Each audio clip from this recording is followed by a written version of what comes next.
Alright, well here's the Hoover Dam here, and you can kind of just, I'm on the Arizona side, right over, let's see, right there, that thing's got a clock on it saying Nevada time. This is where Clark Griswold came and started hanging off the edge of the dam. That's where the water flows out on this side. It's pretty massive. It's a pretty cool site though. Drove over it from that way all the way around.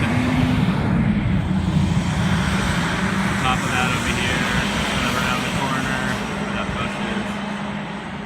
And then you can kind of just follow this whole thing around.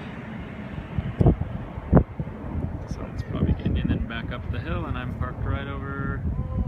I think that's my car right there. Or no, I lied. It's right there. Or maybe it is there. I don't know. So there you go. There's the Hoover Dam. I'm not sure who that guy is though. You can really just like hang out over the edge. There I am.